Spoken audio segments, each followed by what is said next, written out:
Ça valait la peine de venir sur Terre rien que pour vivre ce qu'on va vivre maintenant. On est fichu. Que faire? C'est d'ailleurs pour cela qu'ils ont commencé à augmenter plus d'attaques du Hezbollah, plus de Houthis, parce qu'ils comprennent que c'est maintenant la fenêtre. Les Amalécites juifs, c'est la gauche israélienne. Eux, c'est les ordures, les pires, les pires.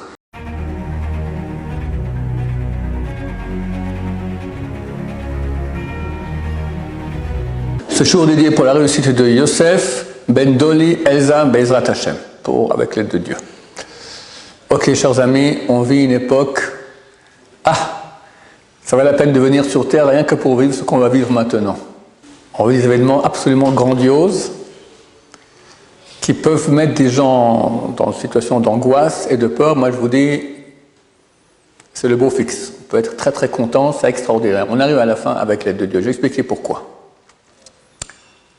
Ce Shabbat, on est lu dans le Paracha, j'en ai parlé déjà dans un cours dernièrement. C'est un cours intitulé L'étoile du Mashiach, quelque chose comme ça. Que dans la Paracha de Balak, qu'on a lu ce Shabbat, on parle de la fin des temps. Il est écrit là-bas que des flottes viendront de Kittim, vont persécuter Ashur, vont persécuter Ever, et lui aussi disparaîtra.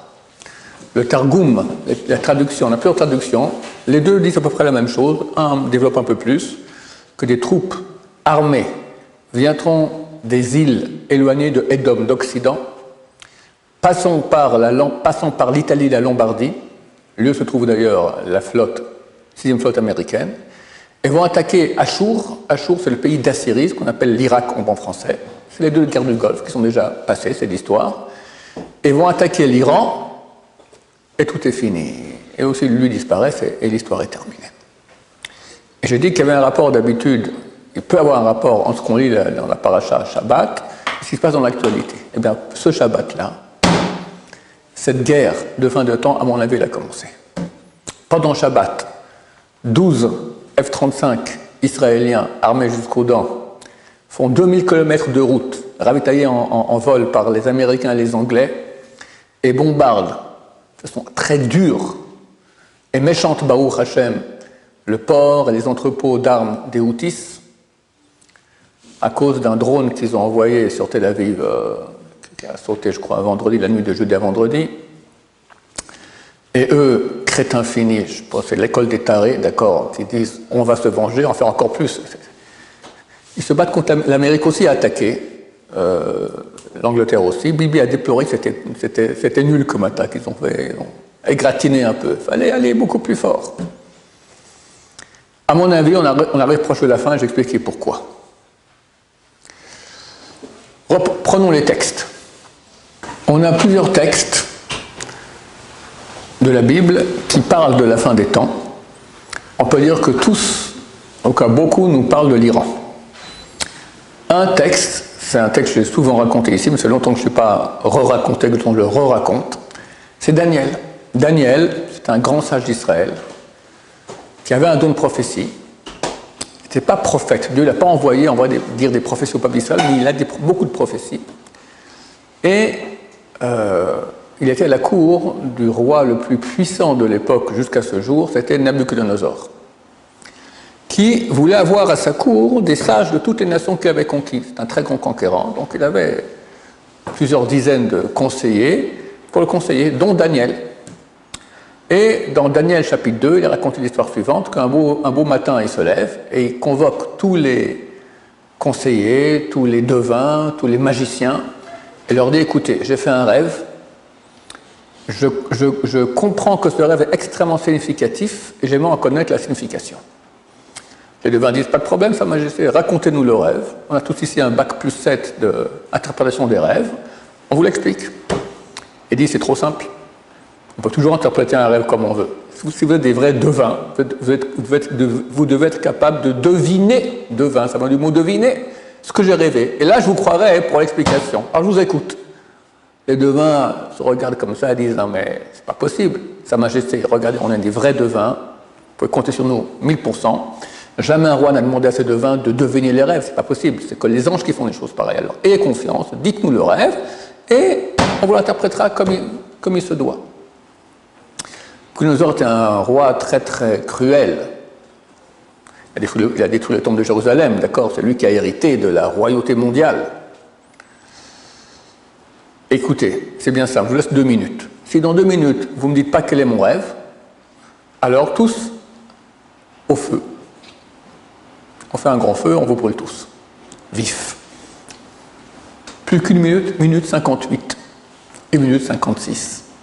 Et 2 minutes passent, rien ne se passe. Et il rentre dans une colère terrible, il dit tous les sages de Babylonie à la fournaise. Top. Daniel était absent. Daniel a fait avec 3 de ses grands amis, très grands tzadikim, Michel, Hanania et Azaria. Et vient le bourreau qui s'appelait Arioch et leur dit voilà, désolé, qu'est-ce qui se passe? Ben, vous venez sans bagage à la fournaise. Quoi? Qu'est-ce qui se passe? Et Arioch raconte à Daniel ce qui s'est passé. Daniel dit à Arioch va voir le roi, dis-lui que je veux une audience d'urgence. Le roi accepte. Il savait que Daniel était un type sérieux. Il dit Sa Majesté, laissez-moi 24 heures, dans 24 heures je reviens avec le rêve et son interprétation. Daniel, quand on regarde Daniel, il dit ok, mon cher ami, je vous fais un peu plus romancé que c'est dans le texte, d'accord? Il dit écoute, j'accepte, mais si dans 24 heures, tu ne me mènes pas le rêve et son interprétation, je te fais une mort comme ça, c'est dans mes caves là-bas de torture, pire que les autres. Daniel répond glups, c'est aussi moi qui rajoute, bien sûr, c'est pas écrit dans le texte, et il va voir ses 3 amis et se met à prier. Et il s'endorme. Lui, en tout cas, Daniel s'endort, et dans son rêve, il rêve du rêve de Nabuchodonosor et de l'interprétation. Il revient le lendemain matin et dit Sa Majesté, voici le rêve. Tu étais sur ta couche, ton lit, tu as vu devant toi tout à coup une statue énorme, qui était effrayante et époustouflante. La tête était d'or, la poitrine était d'argent, le ventre et les jambes étaient de cuivre, le bout des jambes fer et tout bout des jambes moitié fer, moitié argile. Une petite pierre venue sans l'intervention d'une main humaine a touché le bout des pieds et toute la grande statue s'est écroulée. La petite pierre a grandi, devenue une montagne qui a rempli le monde entier.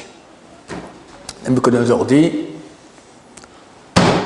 c'est ça exactement. Je t'écoute maintenant pour l'interprétation. Sa Majesté, Dieu était le maître du monde et il régnait de Jérusalem son temple. Tu as détruit ce temple, sa présence est partie et toi tu as hérité de la direction mondiale.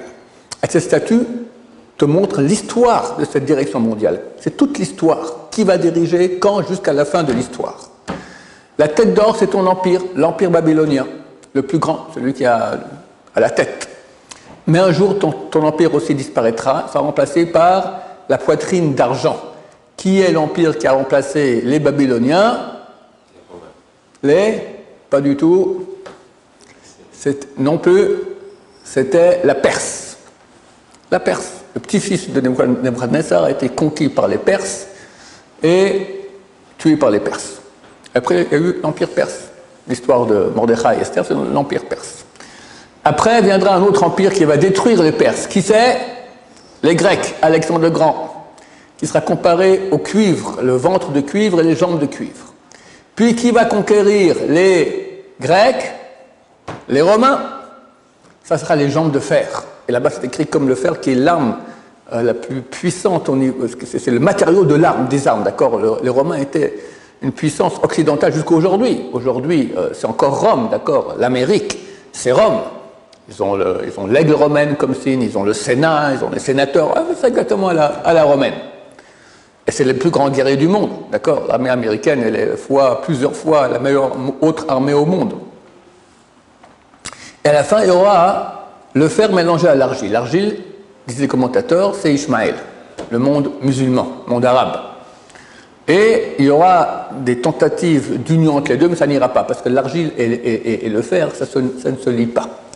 Et à la fin, une petite pierre, venue sans l'intervention d'une main humaine, c'est le Mashiach, le Dieu d'Israël, qui va amener le Mashiach, qui va toucher le bout des pieds, c'est la fin de l'histoire, et toute cette puissance qui est basée sur la puissance militaire, les armes, va s'écrouler, et la petite pierre va grandir, remplir le monde entier, ça sera la puissance de la spiritualité qui va remplir le monde entier, très bientôt, comme on va le voir dans quelques minutes, Be'ezrat Hashem.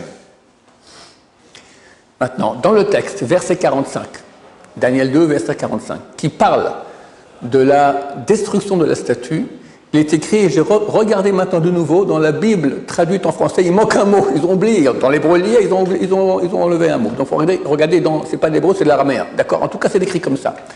Et la pierre a touché le bout des pieds et ont été détruits. Le cuivre, le fer, l'argile, l'argent et l'or. Qu'est-ce qui cloche? C'est pas dans l'ordre.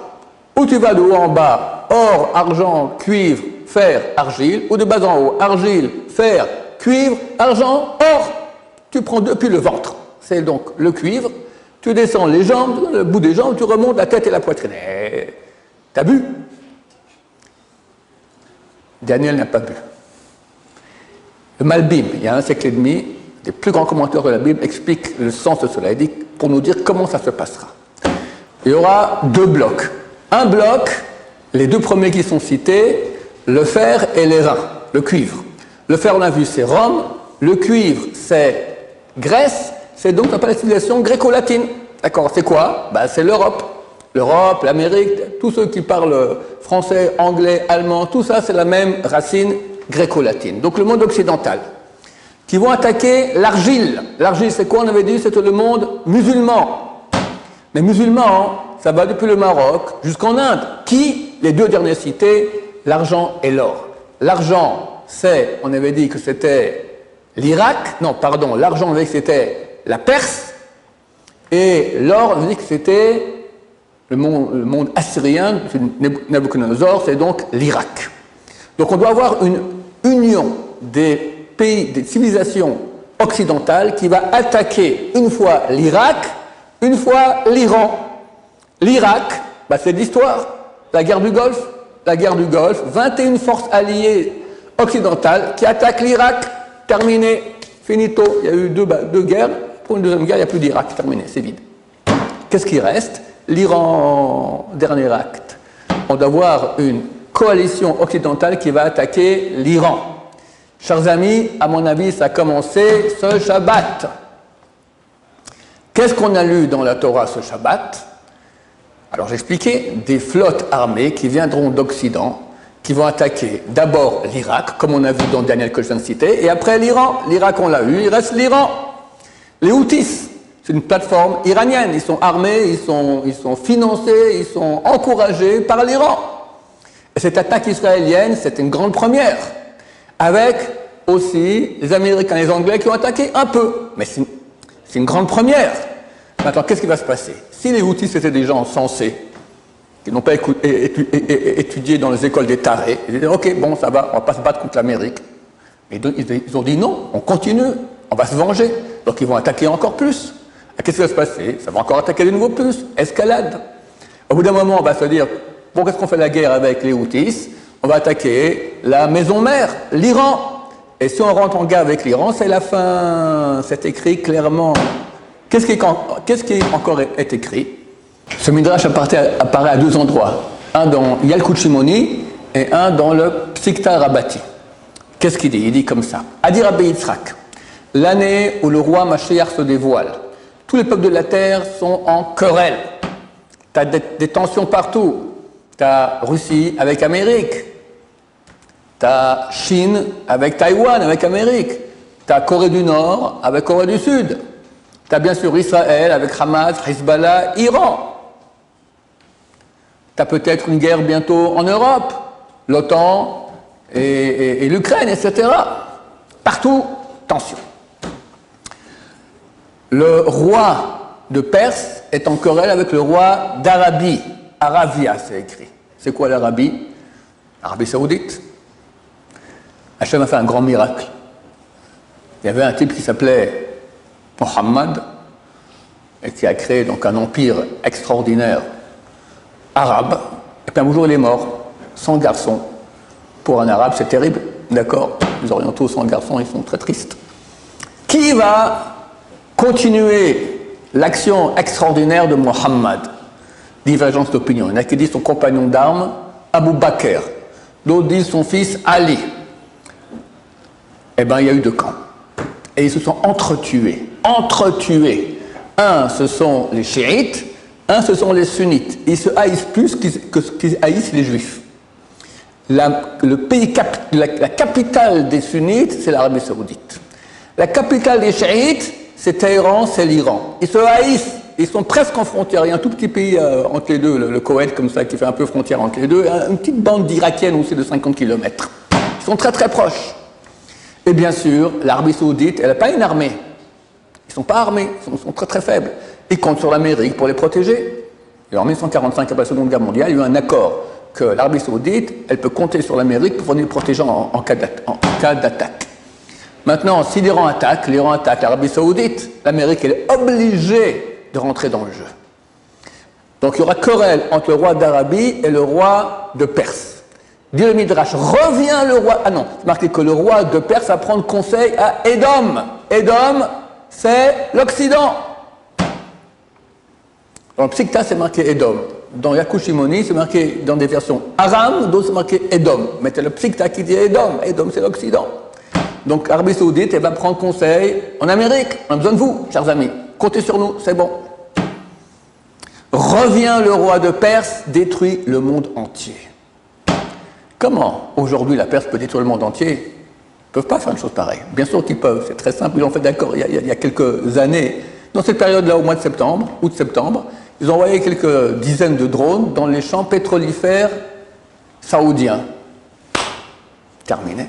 Si tu touches le pétrole saoudien, la planète Terre fait boum. Fait boum. Alors ils ont touché un peu déjà pour montrer qu'ils étaient forts, ils ont arrêté après. Mais s'ils veulent vraiment, la bourse saute, terminé. Le monde entier éclate. Le texte dit, et tous les êtres humains tombent sur leur face. Ils sont apeurés et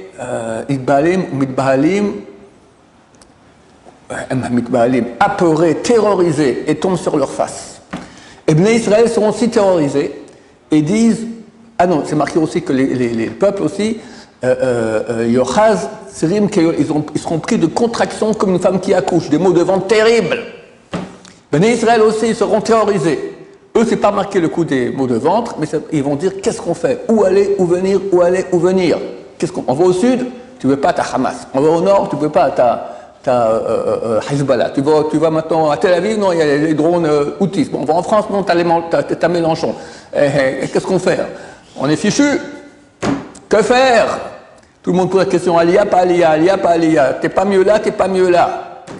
Dieu leur dit, mes enfants, n'ayez pas peur. Tout ce que je l'ai fait pour vous. N'ayez pas peur. Le temps de votre Géoula, de votre rédemption est arrivé. Donc, chers amis, on voit, je donne maintenant 3 sources des sages d'Israël qui montrent qu'à la fin, c'est avec l'Iran. Ça a commencé ce Shabbat, où dans la Torah, on a lu à la Torah, les troupes armées viendront attaquer l'Iran. On y est. Et pourquoi? Je pense qu'on y est. Parce qu'on va dire, ok, ils vont attaquer, ça va s'arrêter ici. Alors, les Houthis sont tarés, ils vont répondre, il y aura escalade.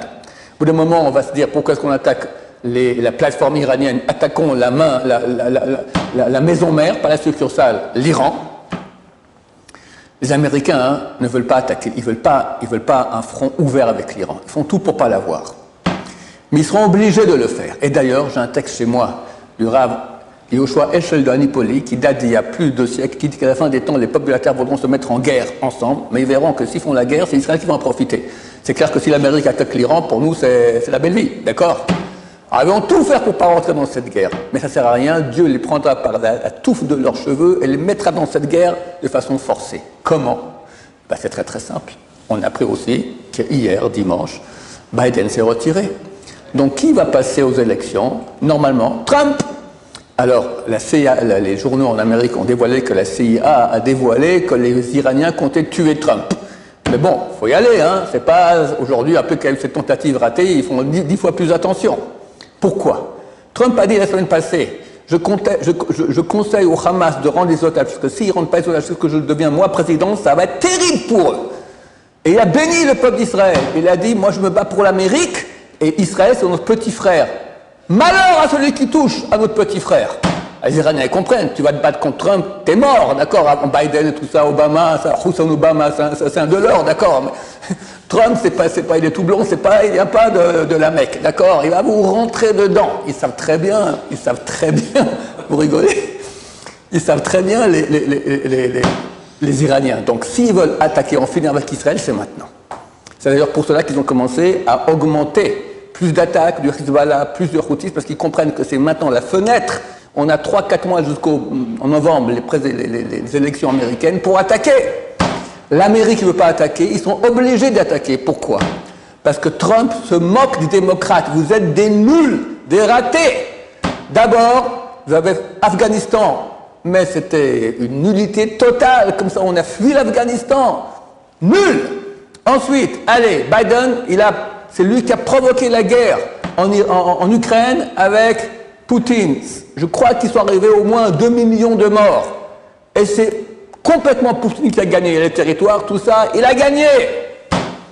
Et Trump a dit, dès que je suis président, je l'appelle au téléphone, on arrange tout ensemble comme il faut, on est copains. Donc vous êtes des nuls. Maintenant, il reste Israël, les Houthis, Hezbollah, qui attaquent, vous n'allez rien faire. Les démocrates sont obligés de faire quelque chose pour ne pas montrer que c'est des hyper nuls. Donc ils vont attaquer. Et nous, chers amis, très bientôt, on va mettre les habits de fête. Ça va être dur. J'ai déjà répété, et dit cela, je le répète. Le peuple d'Israël comparé à une graine de blé. Reshit Tuvato, le début de sa récolte. Et le Tikkun Zohar, que ramène ceux qui veulent voir cela, ils peuvent voir cela dans Even Shlema du Gaon de Vilna, chapitre 11, il dit qu'il y a 3 clipotes, 3 écorces, 3 types de forces de mal. Tu as 70 peuples, ils sont divisés en 35-35, c'est la racine. Un c'est Ishmaël, l'autre c'est Esav. Esav par rapport à la tige qu'on coupe. Ishmaël par rapport au son, c'est donc la pelure grossière qu'il y a au-dessus de la graine, qu'on bat. On bat. Le peuple d'Israël va être en exil et va être battu, va être coupé en petits morceaux pour se dégager de ces 2 grandes clipotes, forces du mal. Aujourd'hui, on peut dire que c'est fini. Il n'y a plus d'endroit dans le monde où le peuple d'Israël est sous la tutelle injuste d'un royaume, que ce soit un royaume d'Ishmaël ou un royaume d'Occident d'Esav. Et là, c'est la 3e clipa, qui est la plus dure, la plus méchante, la plus pernicieuse, dans laquelle on est complètement aujourd'hui emprisonné et subordonné. C'est les Juifs du Erev Rav. Il y a 5 sortes de Erev Rav. J'ai fait un cours à ceux qui veulent aller voir. D'accord? Le dernier s'appelle Amalek. Les Amalécites juifs, c'est ceux qui sont à la tête du peuple d'Israël et se battent pour que le peuple d'Israël soit un peuple non religieux. C'est la gauche israélienne. C'est le Bagatz, c'est la Cour suprême, c'est la direction des médias, c'est la direction de l'armée. Toutes les directions sont dans leurs mains. Et ça, ils tiennent et empêchent le peuple juif d'être un bon peuple juif. Le peuple, il est excellent. Eux, c'est les ordures, les pires, les pires. C'est écrit que Abraham, Yitzhak et Yaakov, ils avaient un mérite. Et grâce à eux, on a réussi à franchir tout l'exil.